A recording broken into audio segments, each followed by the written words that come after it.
Big boss Malayalam season 7 അതിൻ്റെ പരിസമാപ്തി എത്തിയിരിക്കുകയാണ്. 25ഓളം മത്സരാർത്ഥികളായിരുന്നു ഇത്തവണ സീസണിൽ മാറ്റുരയ്ക്കാൻ എത്തിയിരുന്നത്.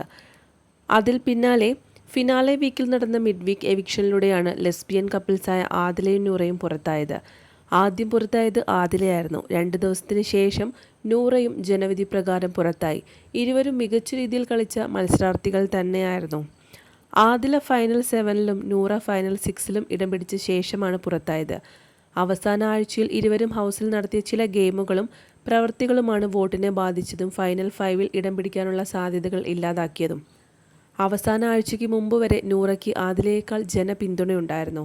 ഫിനാലെ വീക്ക് വരെ എത്താൻ സാധിച്ചതും 95 ദിവസവും 97 ദിവസവും വരെ ഹൗസിൽ തുടരാൻ കഴിഞ്ഞതും ഭാഗ്യമായി കരുതുന്നു എന്നായിരുന്നു എവിക്റ്റായി പുറത്തു വന്നതിനെക്കുറിച്ച് ചോദിച്ചപ്പോൾ ആദിലയുടെയും നൂറയുടെയും പ്രതികരണം. മിഡ് വീക്ക് എവിക്ഷനിലൂടെ പുറത്തായതിനാൽ ആദിലയും നൂറയും മോഹൻലാൽ ഗ്രാൻഡ് ഫിനാലെ വേദിയിലേക്ക് വിളിപ്പിച്ചു. മാത്രമല്ല ഇരുവരോടും സംസാരിക്കുകയും ബിഗ് ബോസ് ഹൗസിലെ ഇരുവരുടെയും ജീവിതം ക്രോഡീകരിക്കുന്ന വീഡിയോകളും ബിഗ് ബോസ് പ്ലേ ചെയ്തു. ശേഷം താൻ മുമ്പ് ഒരു എപ്പിസോഡിൽ നൽകിയ വാക്കിനെക്കുറിച്ച് മോഹൻലാൽ ഇരുവരെയും ഓർമ്മിപ്പിച്ചു. രണ്ടുപേരെയും താൻ ഒരിക്കൽ തൻ്റെ വീട്ടിലേക്ക് ക്ഷണിക്കുമെന്നാണ് മോഹൻലാൽ ഒരു വീക്കെൻഡ് എപ്പിസോഡിൽ നൂറയോടും പറഞ്ഞിരുന്നത്. അതിന് കാരണം മറ്റൊരു മത്സരാർത്ഥിയായ വേദലക്ഷ്മി ആയിരുന്നു. വേദലക്ഷ്മി ഇരുവർക്കുമെതിരെ ഹൗസിൽ വെച്ച് പറഞ്ഞ വാക്കുകളായിരുന്നു. ഫാക്ടറി ടാസ്ക് കഴിഞ്ഞ് അക്ബറുമായി ലക്ഷ്മി തർക്കിക്കുന്നതിനിടയിലാണ് ആദിലയും നൂറയും വീട്ടിൽ കയറ്റാൻ പോലും കൊള്ളാത്ത രണ്ടുപേരാണെന്ന് ലക്ഷ്മി പറഞ്ഞത്. ഇരുവരും ലെസ്ബിയൻ കപ്പിൾസായി ജീവിക്കുന്നു എന്നതായിരുന്നു കാരണമായി ലക്ഷ്മി അന്ന് പറഞ്ഞിരുന്നത്. അന്ന് ലക്ഷ്മിയുടെ പരാമർശം വലിയ രീതിയിൽ വിമർശനങ്ങൾക്ക് വഴിവെച്ചിരുന്നു. സോഷ്യൽ മീഡിയ വഴി മാത്രമല്ല, അങ്ങനെ ഒരു പരാമർശം നടത്തിയതിന് മോഹൻലാലും ലക്ഷ്മിയെ വിമർശിച്ചിരുന്നു. അതിനുശേഷമാണ് തനിക്ക് ഒരിക്കലും ആദിലയും നൂറയും മോശക്കാരാണെന്ന് തോന്നിയിട്ടില്ലെന്നും അവരെ താൻ തൻ്റെ വീട്ടിൽ കയറ്റുമെന്നാണ് മോഹൻലാൽ പറഞ്ഞത്.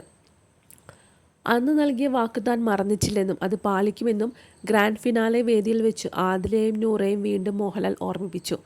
ഞാൻ മുമ്പ് നൽകിയ വാക്കിൻ്റെ കാര്യം ഓർമ്മയുണ്ടോ എന്ന് ചോദിച്ചാണ് മോഹൻലാൽ സംസാരിച്ചു തുടങ്ങിയത്. രണ്ടു കൂട്ടർക്കും സൗകര്യപ്രദമായ ഒരു സമയത്ത് വീട്ടിലേക്ക് ക്ഷണിക്കാമെന്ന് മോഹൻലാൽ ഇരുവർക്കും ഉറപ്പ് നൽകിയിരിക്കുകയാണ്. കയ്യടികളോടെയാണ് സദസ്സ് ഈ വാക്കുകളെ സ്വീകരിച്ചത്. മോഹൻലാൽ ഇക്കാര്യം വീണ്ടും പറയുമ്പോൾ ലക്ഷ്മിയുടെ മുഖമായിരുന്നു ഫോക്കസിലുണ്ടായിരുന്നത്. ഹൗസിൽ വെച്ച് അങ്ങനെ ഒരു പരാമർശം നടത്തിയ ലക്ഷ്മി പിന്നീട് അതിൽ ഖേദം പ്രകടിപ്പിച്ചുവെങ്കിലും ഷോയിൽ നിന്ന് എവിക്റ്റായി പുറത്തു വന്ന ശേഷം പഴയ പല്ലവി ആവർത്തിക്കുകയാണ് ചെയ്തത്. മീഡിയ ചോദിച്ചപ്പോഴും വീട്ടിൽ കയറ്റില്ലെന്ന നിലപാടിൽ തന്നെയായിരുന്നു ലക്ഷ്മി ഉണ്ടായിരുന്നത്. ലക്ഷ്മിയുടെ ഇല്ലയ്ക്കുള്ള കൊട്ടാണ് ഗ്രാൻഡ് ഫിനാലെ വേദിയിൽ മോഹൻലാൽ നൽകിയതെന്നാണ് പ്രേക്ഷകരുടെ പ്രതികരണങ്ങൾ. ഇല്ല ഇല്ലാണ്ടായി, ആദിലയ്ക്കും നൂറയ്ക്കും ഇതിലും വലുതായി എന്താണ് വേണ്ടത്, കപ്പ് കിട്ടിയില്ലെങ്കിൽ എന്താ എന്നിങ്ങനെ നീളുന്നുണ്ട് കമൻസുകൾ.